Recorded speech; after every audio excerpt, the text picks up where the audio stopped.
They expected her to scream. They expected her to fight for every last penny of the empire she helped build.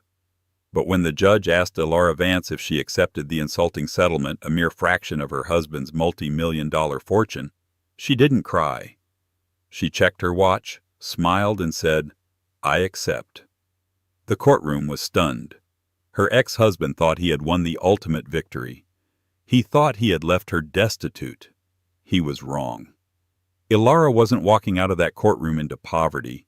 She was walking toward a tarmac where a $65 million Gulfstream G700 was waiting with engines running. And the man inside. He makes her ex-husband look like a pauper. This is the story of the most savage divorce exit in history. The fluorescent lights of the Manhattan family court hummed with a sound that only the desperate seemed to hear. To Elara Vance, it sounded like a flat line. She sat at the defendant's table, her hands folded neatly in her lap. She was wearing a gray wool coat that had seen better seasons.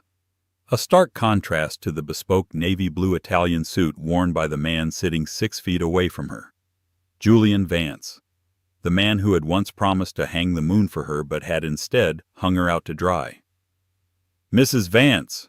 Judge Holloway's voice boomed, echoing off the mahogany walls. He peered over his spectacles, his expression a mixture of pity and impatience. "Do you understand the terms presented by the plaintiff? By signing this, you waive all rights to the Vance Tech future earnings, the Hamptons estate, and the shares in the holding company. You walk away with the agreed lump sum of $500,000. In New York City, frankly, that is modest." Modest. It was an insult. It was less than what Julian spent on his mistress's lease in Tribeca in a single year. Julian leaned back in his chair, spinning a gold Mont Blanc pen between his fingers. He didn't look at Elara. He looked at his watch, a Patek Philippe Nautilus that cost more than the settlement offer. Beside him, his lawyer, a shark named Marcus Thorne, who smelled of expensive cologne and moral decay, smirked. They had buried Elara in paper.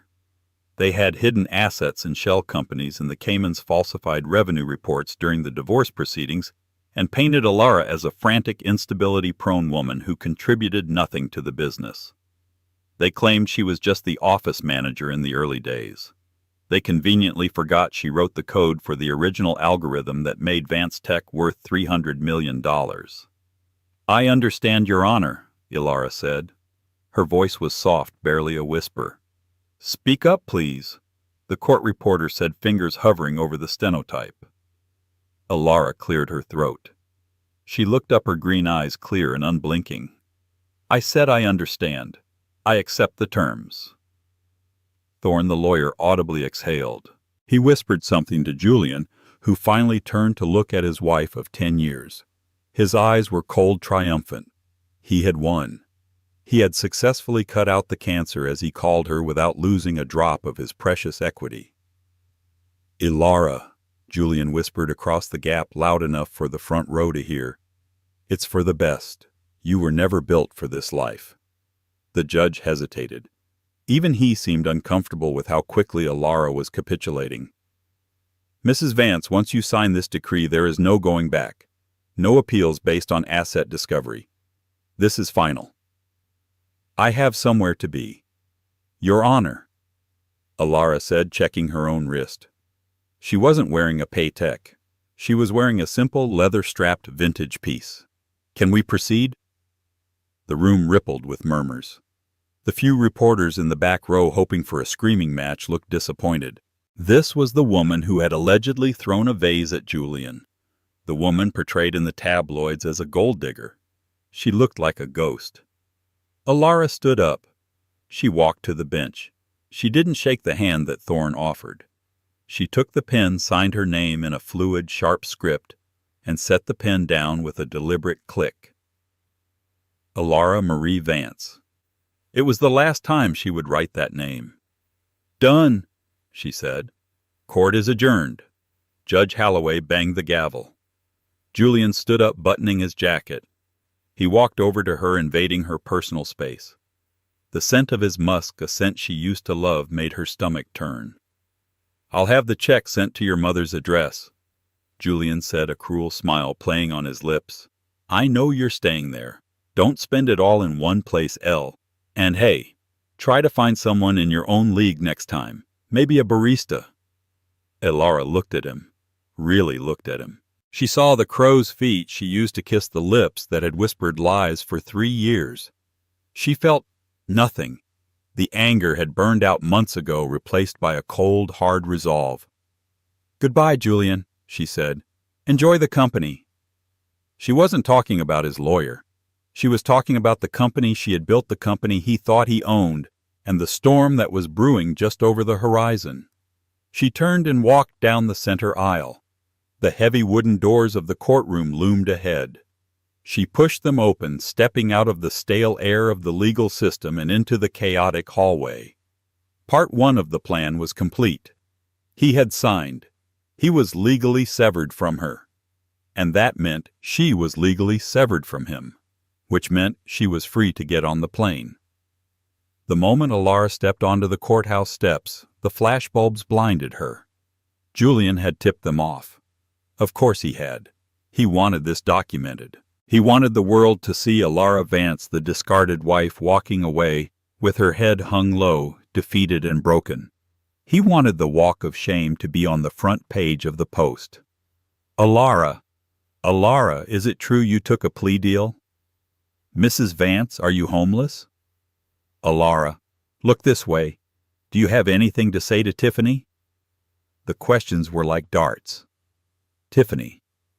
The 22-year-old brand ambassador Julian had moved into their penthouse before Elara had even moved her boxes out. Elara didn't flinch. She put on oversized black sunglasses hiding her eyes. She wrapped her gray coat tighter around herself against the biting November wind of New York City. She descended the concrete stairs, the reporters parting like a school of piranhas snapping photos of her worn-out shoes. At the curb, a black town car was waiting. Not a limo, just a standard Uber Black. Or so it seemed. Julian emerged from the courthouse behind her, flanked by Thorne and 2 bodyguards. He stopped at the top of the stairs, posing for the cameras, waving like a politician. He shouted down to the press, "It's a sad day."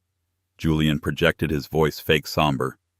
"But we wish Elara the best in her recovery." He was painting her as mentally unstable. Again. Elara reached the car door. The driver, a man with a thick neck and a scar running down his jaw, stepped out. This wasn't an Uber driver. This was Cale. "Ma'am," Cale said, opening the door. "Drive," Elara said as she slid into the leather interior. "Before he realizes who owns this car." Cale nodded and shut the door. The tint on the windows was illegal pitch black. The world outside disappeared instantly. The noise of the screaming reporters was cut off as if someone had hit a mute switch.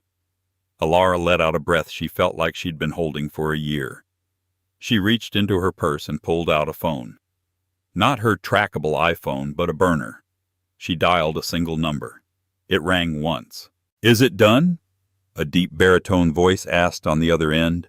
The voice sounded like aged whiskey and dangerous secrets.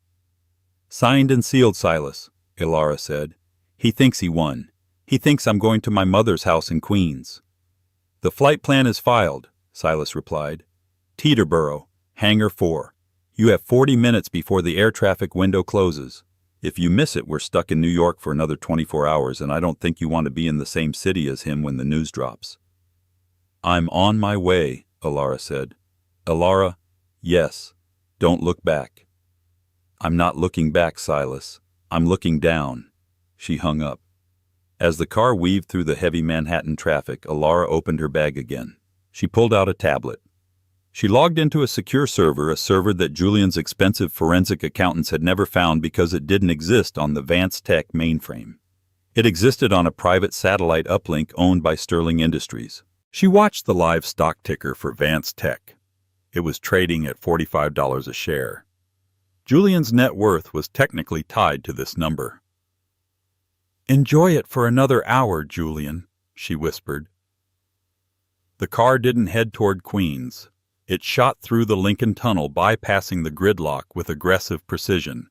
Cale drove like a man who had escaped war zones. Within 20 minutes, the skyline of New York was behind them, a jagged memory of a life she was leaving behind. They pulled up to the security gate of Teterboro Airport. The guard glanced at Kyle, saw a specific pin on his lapel, and opened the gate without asking for ID. They drove directly onto the tarmac. And there it was. It wasn't just a plane. It was a Predator made of aluminum and carbon fiber. A Gulfstream G700 painted in a matte midnight blue that looked almost black. The tail number ended in 001S, Sterling. Standing at the bottom of the air stairs wasn't a flight attendant.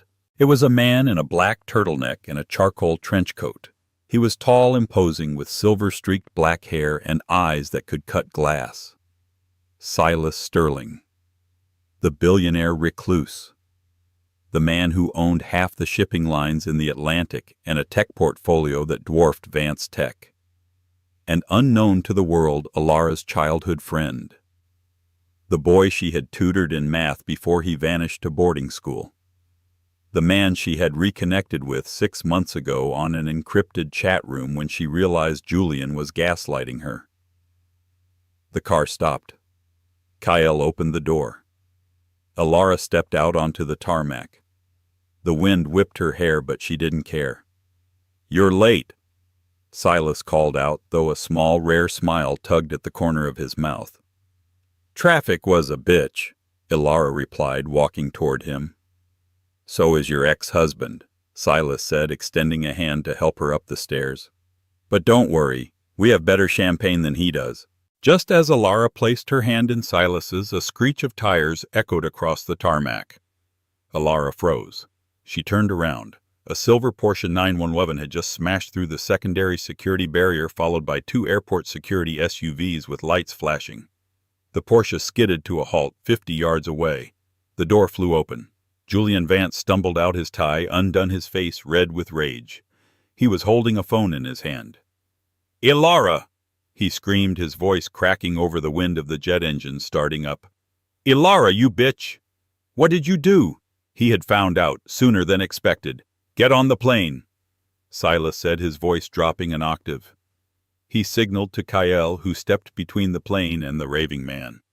"He knows," Alara said, her heart hammering against her ribs. "He knows about the encryption keys." "He knows nothing," Silas said firmly, guiding her up the stairs. "He just knows his password stopped working. There's a difference." Julian was running toward them now, ignoring the security guards tackling him. "That's my intellectual property. You can't leave. You signed the decree. You have nothing." Alara stopped at the top of the stairs. She looked down at Julian, who was currently being restrained by 2 burly airport security officers face down on the concrete. She took off her sunglasses. "I signed away the company, Julian," she shouted over the roar of the turbines. "I didn't sign away my brain. The source code. The architecture. It's all in my head. And the back doors I built, I just closed them." "I'll sue you," Julian screamed, spit flying. "I'll destroy you. You can try." Silas Sterling stepped into view, towering next to Alara. He looked down at Julian with the indifference of a god looking at an insect. Julian stopped struggling. He recognized Silas. Everyone recognized Silas. "Sterling!" Julian gasped. "What? Why are you—" "She's not flying Coach Julian," Silas said coolly. Then he looked at the flight attendant. "Close the door." The heavy door of the Gulfstream hissed shut, sealing them in luxury and silence. "Strap in," Silas said, moving toward the leather captain's chairs. "We have a long flight to Monaco." Alara sank into the seat, the soft cream leather swallowing her. She looked out the porthole. She could see Julian, a tiny thrashing figure on the ground, growing smaller as the massive engines roared to life. The jet lurched forward, gathering speed. Alara Vance didn't cry. She reached for the glass of champagne Silas offered her. "To freedom," Silas said, clinking his glass against hers. "To revenge," Alara corrected him, taking a sip. The jet lifted off, banking sharp over the Hudson River, leaving the city, the court, and Julian Vance in the dust. But the story wasn't over. They were just heading to the battleground. The cabin of the Gulfstream G700 was a sanctuary of cream leather and polished walnut. A stark contrast to the grime of the New York City sidewalks Alara had just left behind. The roar of the engines had settled into a distant, powerful hum vibrating gently through the floorboards.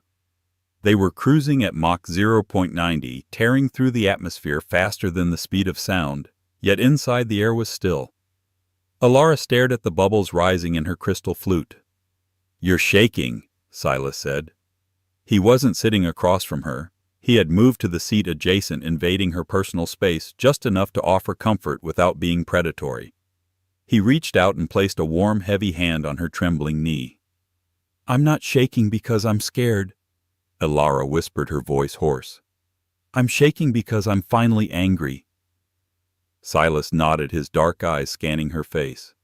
"Anger is good. Anger is fuel. But for now, you need to breathe.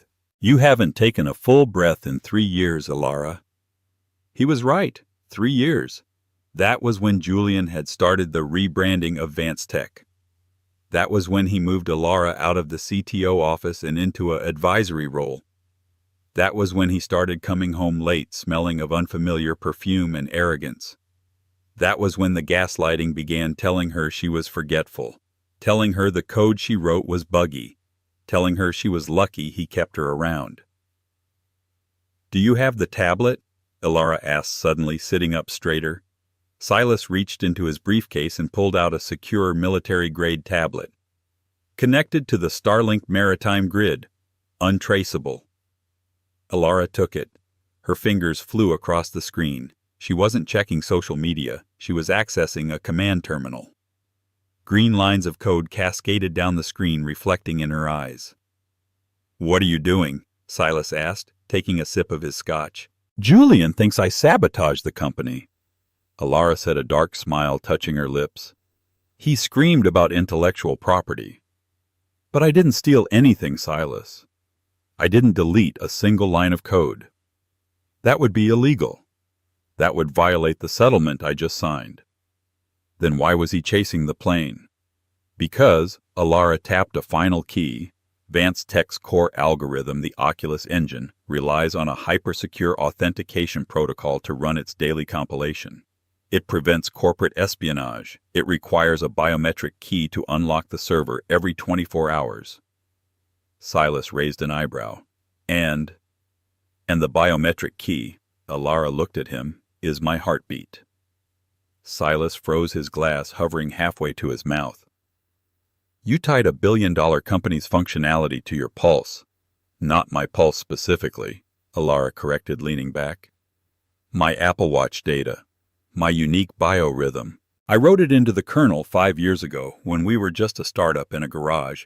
Back when Julian told me I was the heart of the company, I took him literally. The system pings my wearable device every morning at 900 a.m. EST to renew the encryption tokens. And if it doesn't get the ping, the system assumes the CTO me is compromised or dead. It goes into fortress mode. It locks down all databases, freezes all API keys, and encrypts the client list with a 256-bit key that only I have." Silas let out a low whistle. He looked at her with a newfound respect. This wasn't just a scorned wife. This was a grandmaster chess player. "So," Silas grinned, "at 900 a.m. tomorrow, Julian will try to log in to show the board the quarterly projections," Alara finished. "And he will find a blank screen asking for user 0. He deleted user 0 from the HR database this morning when he fired me, but he can't delete me from the code. He's going to call you." "He can't," Alara said, dropping the tablet onto the seat. "I threw my phone in the trash can at Teterboro, and by the time we land in Monaco, I'll have a new identity." Silas leaned back, crossing his long legs. "You know I didn't just bring you on this jet because of our history, Alara." Alara looked at him. "I assumed it was pity. Or maybe you wanted to stick it to Julian. I know you two have been rivals since Wharton." "I don't care about Julian. He's a gnat." Silas dismissed him with a wave of his hand. "I brought you because Sterling Industries is launching a quantum computing division in Zurich next month. I have the hardware. I have the billions. I have the infrastructure. But I don't have a soul for the machine. Alara's breath hitched. You want me to work for you? I want you to be a partner, Silas corrected. 50-50 split on the new division. No marriage, no gaslighting, just pure engineering. You build the brain, I build the body. We crush Vance Tech not by lawsuits, but by obsolescence. Alara looked out the window. Below them, the Atlantic Ocean was a vast, dark void. But for the first time in years, she didn't feel like she was drowning in it. She felt like she was flying above it. 50-50, she asked. Equity vesting immediately, Silas promised. Alara picked up her champagne glass again. The shaking had stopped. Deal, she said. But first, I want to watch him burn. Silas pressed a button on his armrest. A massive 4K screen descended from the cabin ceiling. I have a mole in the Vance Tech server room, Silas revealed casually. We can't hear them, but we can watch the security feed. Live. Alara turned to the screen. It showed the familiar sterile glass walls of the server room she had designed. It was empty for now. Wait for it, Silas whispered. Manhattan was raining. It was a cold, miserable rain that matched Julian Vance's mood perfectly. He stormed through the lobby of the Vance Tech building on Fifth Avenue, his wet Italian suit clinging to his frame. He ignored the receptionist's cheerful greeting. He ignored the security guard who tried to hand him an umbrella. Get Thorne on the phone, Julian barked at his assistant, a terrified young man named Leo who was jogging to keep up with him. Mr. Thorne is already in the conference room, sir, Leo stammered. The board is waiting. The board? Julian stopped dead in front of the elevator. The meeting isn't until 2 p.m. They moved it up, sir, when they saw the stock price drop. Julian cursed. The news of the divorce settlement had leaked faster than he anticipated. The market was jittery. They saw Alara leaving as a sign of instability. Fools, Julian thought. I just cut the dead weight.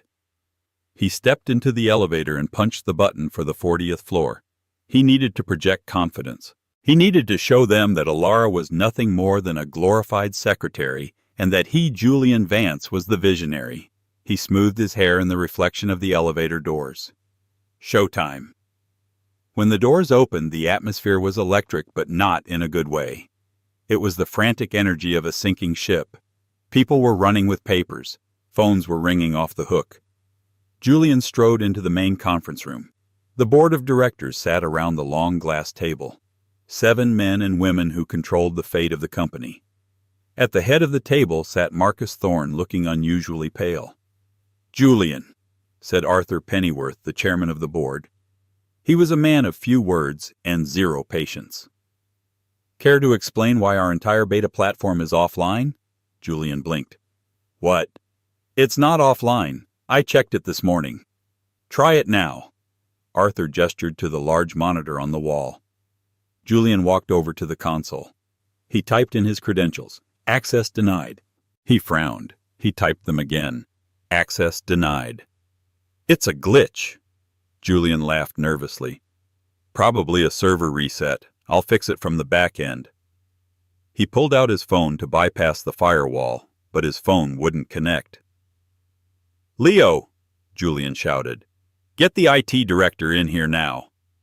A moment later, Sarah, the new IT director Julian had hired to replace Alara mostly because she was cheap and agreeable, ran into the room. She looked like she was about to vomit. Mr. Vance, she gasped. It's gone. What is gone? Julian demanded, his voice rising. The root access, the admin privileges, the keys, everything. Sarah held up a tablet. The system went into fortress mode 30 minutes ago. It's asking for a biometric handshake from user 0. The room went silent. User 0, Arthur Pennyworth asked, his voice deadly calm. Who is user 0? Julian felt the blood drain from his face. He knew. Deep down he knew. Alara, he whispered. Your ex-wife. Arthur stood up. The woman you just paid $500,000 to leave. The woman you claimed was non-essential. She rigged it, Julian shouted, slamming his fist on the table. She planted a logic bomb. This is corporate terrorism. It's not a bomb, sir, Sarah said quietly, looking at the code on her screen. It's a dependency. The code isn't broken. It's just waiting. It's waiting for her signal. Without it, the encryption scrambles the data every 10 seconds. If we try to brute force it, the system deletes itself. Deletes itself, Thorne squeaked. Total wipe, Sarah confirmed. Source code, client data, backups, everything. Julian stared at the screen. The red text blinking on the monitor mocked him. User 0 required. System lockdown in progress. Time to total wipe. 23 hours, 59 minutes. Call her, Arthur commanded. I can't, Julian stammered. She's on a plane. Then get her off the damn plane, Arthur roared. Get the jet back here. She's not on a commercial flight, Julian said, his voice trembling. She's on Silas Sterling's private jet. The name sucked the air out of the room. Sterling, the shark that ate sharks. Arthur sank back into his chair. He looked at Julian with pure disgust. You let the architect of our entire product walk out the door into the arms of our biggest competitor, and you didn't check if she had the keys to the house. I didn't know, Julian pleaded. She never told me. Because you never listened, Sarah snapped. Everyone looked at her. She shrank back but stood her ground. I was looking at the logs. She sent you emails about this protocol 3 years ago. Project Heartbeat. You replied, approved, without reading it. Julian felt the room spinning. He remembered. He vaguely remembered an email titled Security Infrastructure Update. He had been on a yacht in Ibiza with Tiffany at the time. He had just hit reply all approved so she would stop bothering him. He had signed his own death warrant 3 years ago. Suddenly the glass door of the conference room swung open. Tiffany walked in. She was wearing a bright pink tracksuit and carrying a small dog. Julian, babe, she whined, oblivious to the tension in the room. My credit card just got declined at Saks. You need to fix it. I have items on hold. Julian looked at her. He looked at the plastic surgery, the expensive clothes, the vacuous expression. Then he thought of Ilara. Ilara, sitting in her gray coat, writing code until 4:00 a.m. to save his company. Ilara, who never asked for credit cards, only for his time. Get out, Julian whispered. Excuse me. Tiffany scowled. Get out! Julian screamed, grabbing a glass pitcher of water and hurling it at the wall. It shattered, sending shards of glass everywhere. Tiffany shrieked and ran out. Mr. Vance, Arthur said, standing up and buttoning his jacket.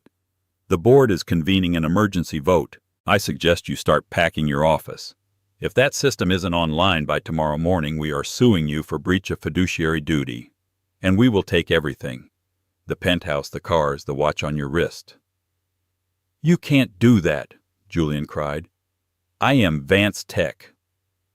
Not anymore, Arthur said. Right now, Vance Tech is a paperweight, and Ilara Vance is holding the paper. The board members filed out, one by one, leaving Julian alone in the ruins of his ego. He fell into his chair, burying his face in his hands. His phone buzzed. He looked at it, hoping it was Ilara. It wasn't. It was a notification from a tech blog. Breaking: Sterling Industries announces new quantum division. Rumored partner, Ilara Vance. Julian threw the phone across the room.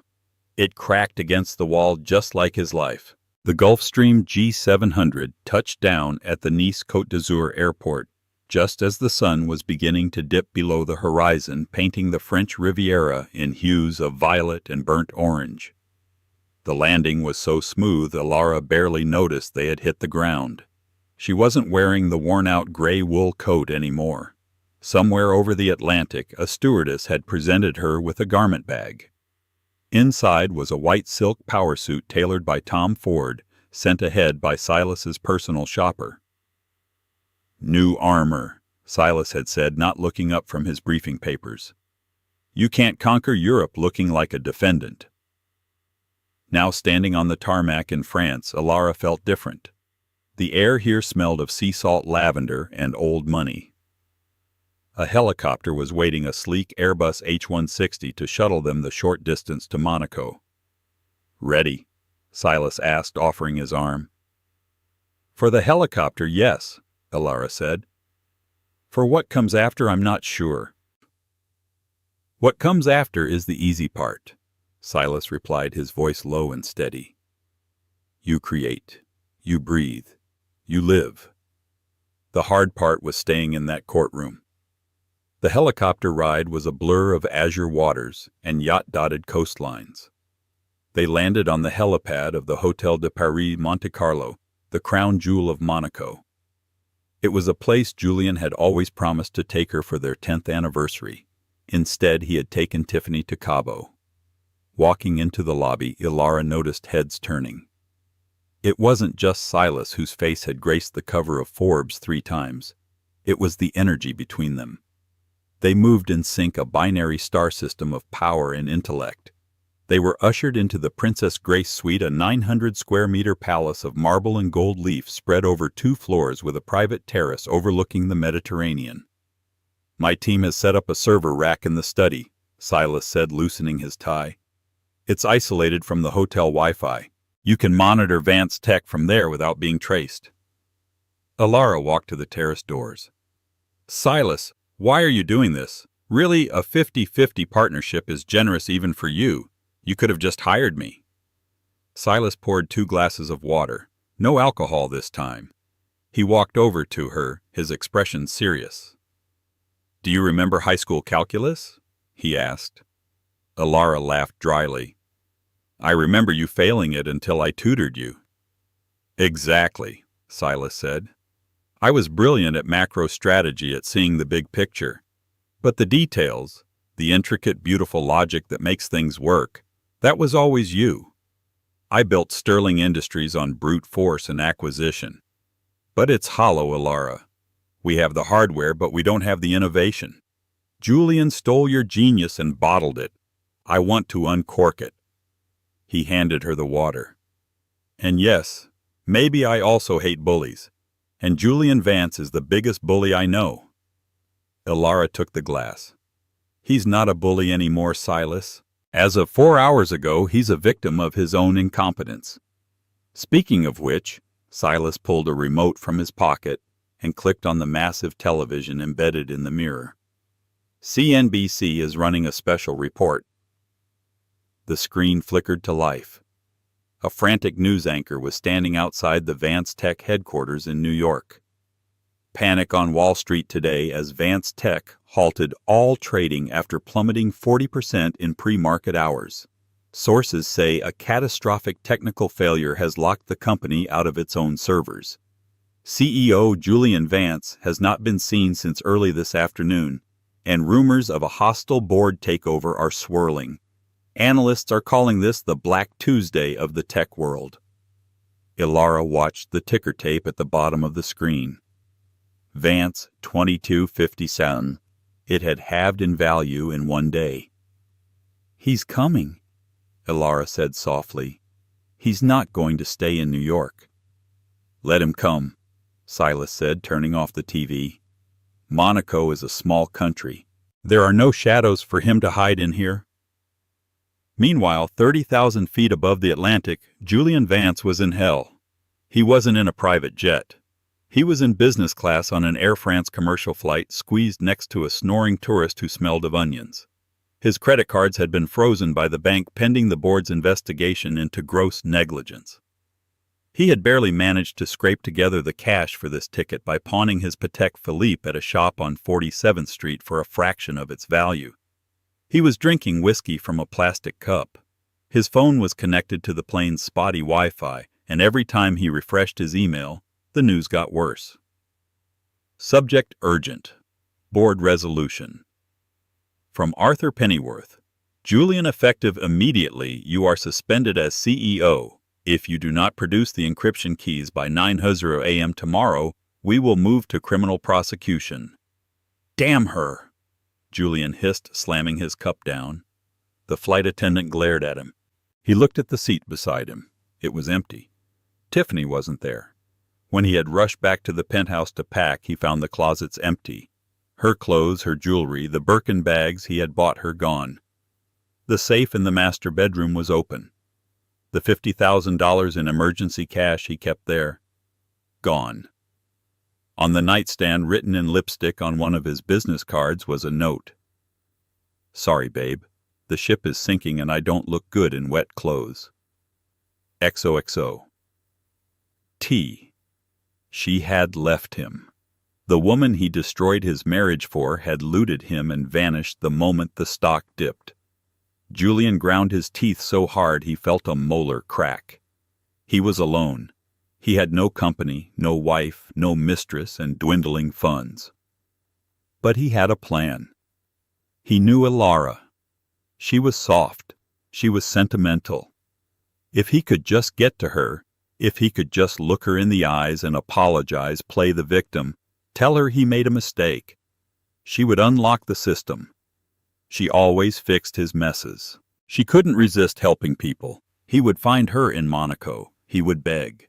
And once she unlocked the code and the stock rebounded, he would crush her for real this time. The next evening, the Casino de Monte Carlo was hosting the Gala of Innovation, an exclusive black-tie event for the European tech elite. It was a sea of tuxedos, diamonds, and billions of dollars in net worth moving around the room. Elara stood on the balcony looking like a vision. She wore a dress of deep emerald green velvet that hugged her silhouette, a nod to the color of money she was about to cost her ex-husband. Around her neck was a diamond choker lent to her by Silas, a statement piece that whispered power. "You look dangerous," Silas said, stepping up beside her. He looked dashing in a midnight blue tuxedo. "I feel dangerous," Elara replied. She held a champagne flute, but her eyes were scanning the crowd below in the square. "Is he here?" "Security spotted him 10 minutes ago," Silas confirmed. "He tried to get into the VIP entrance. They turned him away because he's not on the list. He's currently trying to bribe a doorman." "Let him in," Elara said. Silas looked at her. "Are you sure?" "I need him to see this," Elara said, gesturing to the room behind them where the biggest investors in Europe were waiting for Silas's announcement. "If he doesn't see it, he'll never believe it." Silas nodded to his head of security, KL, who spoke into his earpiece. 5 minutes later, Julian Vance burst into the ballroom. He looked like a wreck. His suit was wrinkled, the same one he'd worn for 2 days. He hadn't shaved. His eyes were bloodshot and wild. He stood out among the polished elite like a stain on a white tablecloth. He scanned the room frantically until his eyes locked on Elara. "Elara!" he shouted, ignoring the gasps of the guests around him. He marched across the marble floor. Security guards stepped forward, but Elara held up a hand to stop them. She stood her ground, calm and regal, with Silas standing just a step behind her like a silent guardian. "Julian," Elara said coolly, "you're crashing." "Stop the games, Elara!" Julian panted. Stopping 3 feet from her, he smelled of stale alcohol in desperation. "Give me the key. Give me the biometric unlock. Do you have any idea what you've done? The stock is at $12. $12. You're destroying my legacy." "Your legacy?" Elara raised an eyebrow. "The code is my legacy, Julian. You just put your name on the box. I built that company. I sold it to the world." Julian screamed, his face turning purple. "I made you who you are. You were nothing but a coder in a hoodie before I found you." The room went deadly silent. The elite of Monaco were watching the drama unfold with rapt attention. "I was a coder in a hoodie who wrote the algorithm that made you a millionaire," Elara corrected him, her voice carrying clearly through the hall. "And you were the man who fired me, cheated on me, and tried to leave me with pennies while you flew off with a 20-year-old. It was a mistake." Julian's voice cracked. He switched tactics, his shoulders slumping. He tried to look pathetic. "Elle, please. I'm sorry." "Okay, I'm sorry about Tiffany. She's gone. It's just us now. We can fix this. Just unlock the server. We can be partners again. 50-50, I swear." Alara looked at him. For a second she remembered the man she had loved, but that man was dead. This was just a desperate con artist. "I already have a partner," Alara said, stepping back to stand beside Silas. Julian looked at Silas, hatred burning in his eyes. "Sterling, you think you can just steal my wife and my company?" "I didn't steal anything," Silas said, his voice deep and amused. "I just picked up what you threw in the trash." Silas turned to the crowd. He clapped his hands and the lights in the ballroom dimmed. A massive holographic projection appeared in the center of the room. "Ladies and gentlemen," Silas announced, "thank you for coming. I know you've been hearing troubling news about the instability of Vance Tech's platforms, old architecture, unreliable leadership." Julian watched frozen as the logo of his company appeared on the screen, only to be shattered by a new logo, a stylized S interlaced with an E. Sterling Vance Quantum. "Tonight," Silas continued, "I am proud to announce the launch of the SV1 quantum processor, a new architecture for a new world, built on a code base that doesn't just process data but anticipates it." "That's impossible," Julian whispered. "That tech is years away." "It was," Alara spoke up, "until I had the resources to finish it. You kept cutting my R&D budget to buy Ferraris, Julian. Silas gave me a supercomputer. And here is the best part." Silas smiled wolfishly. "We are offering a one-time migration package. Any Vance Tech client who switches to Sterling Vance in the next 24 hours gets their contract honored at a 20% discount. And since Vance Tech servers are currently indisposed, I imagine the choice is easy." Phones started ringing all over the ballroom. Investors were calling their brokers. CEOs were calling their CTOs. "Sell Vance," someone shouted from the back. "Buy Sterling." Julian watched as his net worth evaporated in real time. The board members of Vance Tech, some of whom were in the room, were already shaking hands with Silas's executives. "No," Julian mumbled. "No, you can't. That's illegal." "It's capitalism, Julian," Alara said, leaning in close so only he could hear. "And by the way, the biometric lock on your servers, it expires in 10 minutes. The system will wipe itself clean. You won't have a company left to sue me over." Julian's eyes widened in horror. 10 minutes, you have to stop it." "I can't," Alara shrugged. "I don't work there anymore." Suddenly a commotion erupted at the entrance. 2 French police officers, gendarmes, entered the room accompanied by a man in a sharp suit holding a briefcase. They weren't coming for Alara. They were heading straight for Julian. "Monsieur Julian Vance?" the officer asked. "Not now," Julian snapped. "Monsieur, you are under arrest," the officer said, grabbing his arm. "Arrest for what?" Julian shrieked. "I'm an American citizen." The man with the briefcase stepped forward. It was Arthur Pennyworth, the chairman of the Vance Tech board. He had flown in on a private jet just to see this moment. "Embezzlement, Julian," Arthur said coldly. "We audited the accounts after the crash yesterday. It seems you've been moving company funds into a private account in the Caymans for 3 years to pay for lifestyle expenses. Tiffany's apartment, the cars, the jewelry. You paid for it with shareholder money." Julian went pale. That was a loan. I was going to pay it back." "And you also committed fraud during your divorce deposition," Arthur added, looking at Alara with a nod of apology. "You hid those assets from the court, which means your settlement agreement with Alara is void." The officer slapped handcuffs on Julian's wrists. The cold metal clicked shut, echoing in the silent ballroom. "Alara!" Julian screamed as they dragged him backward. "Alara, help me! I'm your husband, Alara!" Alara watched him being dragged away, his heels scuffing the marble floor. the flashes of cameras capturing his ultimate humiliation. She didn't look away. She watched until the doors closed behind him. She felt a hand on her back. Silas. "Are you okay?" he asked.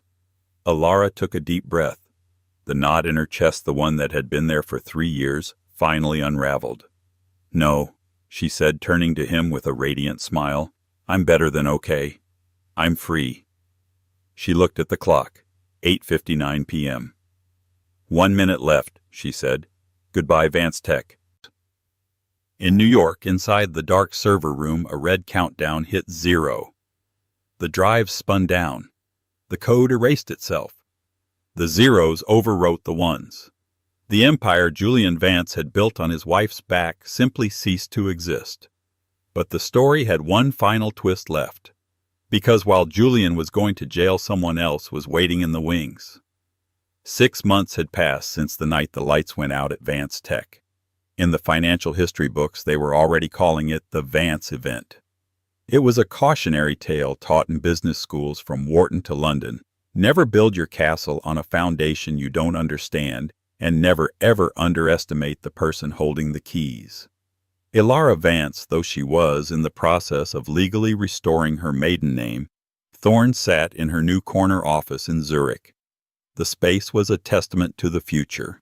Unlike Julian's office, which had been a shrine to his own ego filled with self-portraits and mahogany, this workspace was open, collaborative, and flooded with natural light. The walls were floor-to-ceiling glass overlooking the serene steel-gray waters of Lake Zurich. On her desk lay a single crisp document. It was the result of the bankruptcy auction held in New York the previous day. Vance Tech had been liquidated. The servers, the furniture, the patents, the brand, everything had been stripped and sold off piece by piece to pay the creditors. But Alara had placed a specific proxy bid for Lot 404, deprecated intellectual property and original source code. The opening bid had been $10. No one else bid. The code was useless without the decryption key, and the reputation of the software was so toxic that no other tech giant wanted to touch it. Alara had won the auction for the price of a sandwich. She opened the folder. Inside was the ownership certificate for the Oculus engine, her life's work. The code she had written on sleepless nights, the logic she had birthed in a garage while Julian played video games. It was hers again. Not to sell, not to relaunch, but to bury. She struck a match and held it to the corner of the certificate, watching the paper curl and blacken in the flame until it was nothing but ash in her ceramic tray. She wasn't Alara the victim anymore. She was Alara, co-CEO of Sterling Vance Quantum, a company currently valued at $4 billion. Her assistant, a sharp young woman named Chloe, knocked on the glass door. "Ms. Alara, you have a visitor. She says she doesn't have an appointment, but she says you know her. Her name is Tiffany." Alara's hand paused over the ashtray. Tiffany. Alara hadn't seen her since the courthouse steps, save for the tabloids. The last she heard, Tiffany was being sued by Julian's creditors for the gifts she had received with embezzled money. "Send her in," Alara said, leaning back in her chair. A moment later, the door opened. Tiffany walked in, but the strut was gone. The pink tracksuit was gone, replaced by a modest, off-the-rack beige dress. Her hair, usually extensions heavy and perfectly blown out, was pulled back in a simple ponytail. She looked tired. She looked older than 22. "Alara," Tiffany said, her voice small. She clutched a handbag tightly with both hands. "Tiffany." Alara nodded, her face unreadable. "To what do I owe the pleasure? I assume you're not here to discuss quantum mechanics." Tiffany flinched. She walked to the chair opposite the desk but didn't sit. "I saw the news. About the company. About Julian getting 15 years. "He'll be out in 10 with good behavior," Alara corrected. "Though I doubt he'll find an audience for his visionary speeches in federal prison." I wanted to give you something," Tiffany said. She fumbled with her bag and pulled out a thick leather-bound notebook. She placed it on the desk. Alara looked at it. "What is this?" "It's his ledger," Tiffany whispered. "The real one. He kept it in the safe in the penthouse. When I left, when I ran, I took it. I thought maybe I could blackmail him with it if he came after me. But he's in jail and the feds already took everything else." Elara reached out and opened the book. It was Julian's handwriting. It wasn't just numbers. It was a diary of his narcissism. It detailed the hidden accounts, yes, but also his thoughts.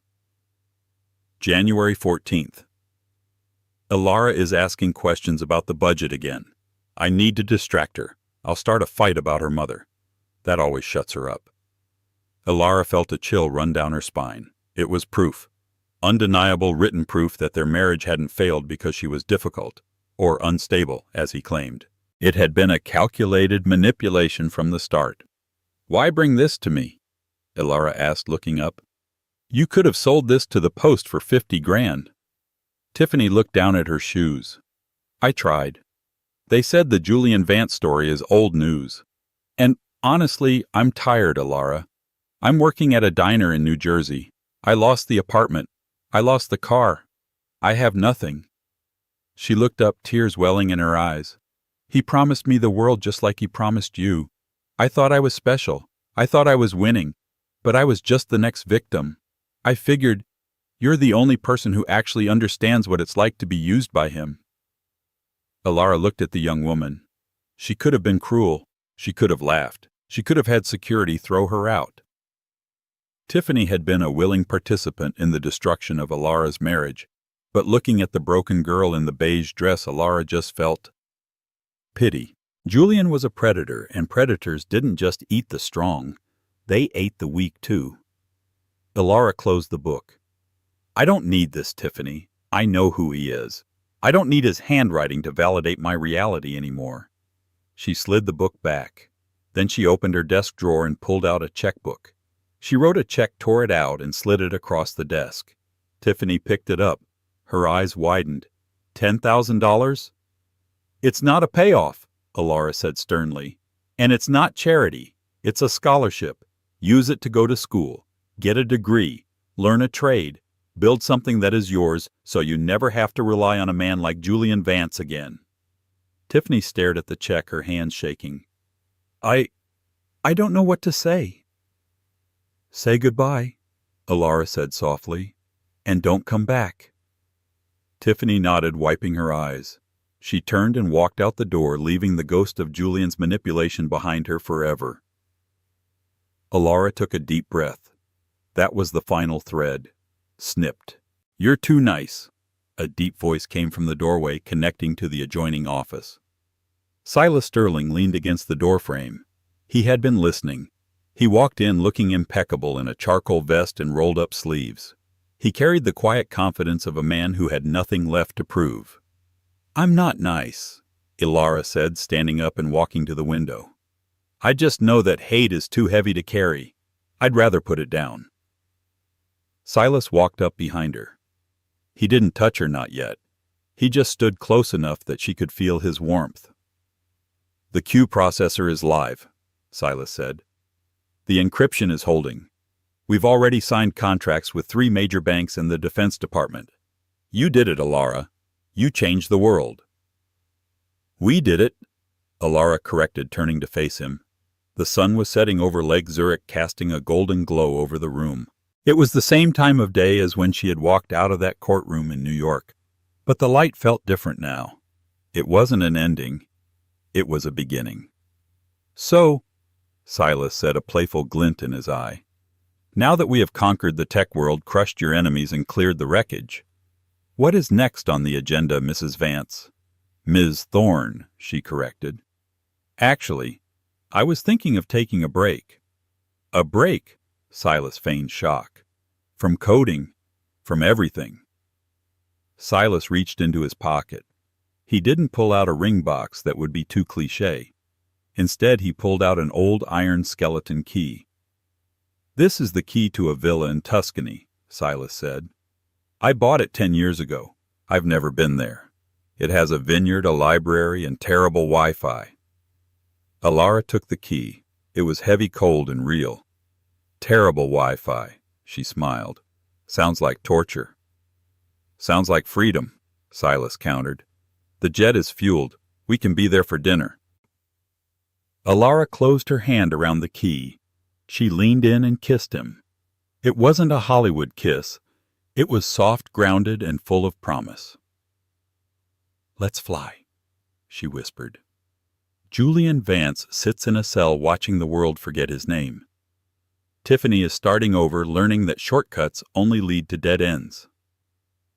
And Alara, she proved that the most valuable asset in any portfolio isn't the stock, the house, or the algorithm. It's the self-respect to walk away when you are being undervalued. Alara didn't just survive the divorce. She rewrote the code of her life. She turned a walk of shame into a runway takeoff. So here is the lesson. If they think you are nothing without them, show them exactly what they are without you. If you enjoyed this story of revenge, redemption, and justice, smash that like button. It helps the channel more than you know. And if you want more stories about underdogs taking back their power, hit subscribe and ring the bell. Remember, living well isn't just the best revenge, it's the only revenge that matters. See you in the next video.